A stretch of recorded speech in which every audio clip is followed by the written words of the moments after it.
Here we are at New Trier High School. The students are very intelligent and informed here. In fact, the average SAT and ACT score are well above average nationwide.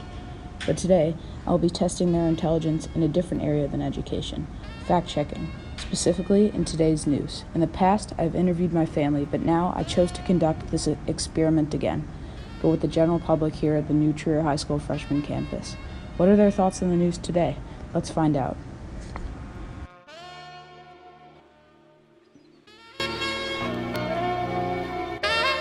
I picked a few students out from the myriad of students here at New Trier and asked them to answer a few questions for me. I also asked my dad, a professional businessman who works for Kraft Foods.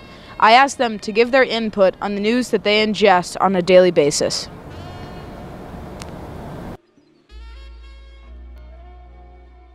Which news source do you read the most, and do you believe it's 100% credible?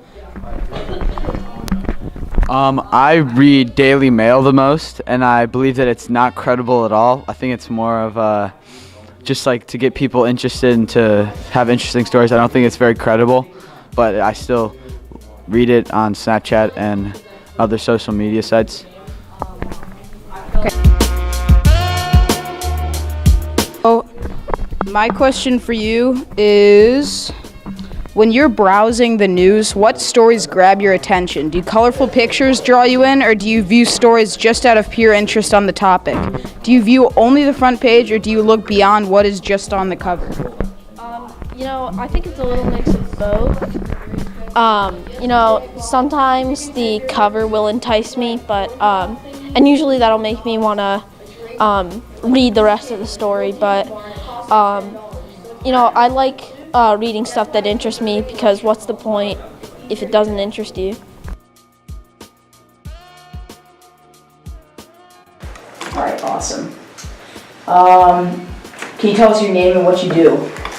My name is Howard Friedman. I am the president of the refrigerated foods business for Kraft Heinz. So natural cheese, American singles, Oscar Mayer, Lunchables, Velveeta.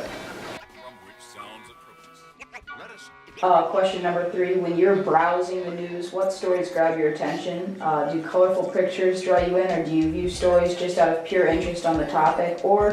So I'm a sort of a drifter when I read the news, so I do read the front page, but I tend to read things that are interesting to me. So I will read about science, pop culture, sports, politics, government, and I'll go after the front page normally because there are links, hyperlinks underneath of the original story, and I'll usually find myself hopping around to the next interesting thing that catches my eye. It's not so much pictures per se, as much as it is the actual topic at hand that I find appealing.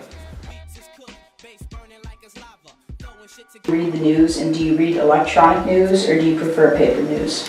I probably read the news every day, at least a couple of times a day. I prefer electronic versus print, and I watch a fair bit of news stations.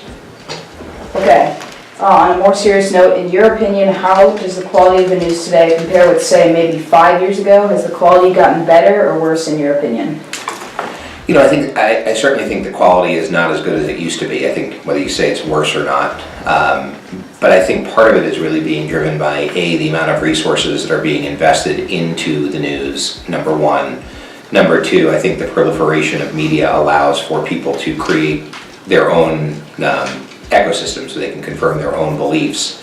And I think 3, we have certainly gotten sloppier in fact checking over the last 5 to 7 years.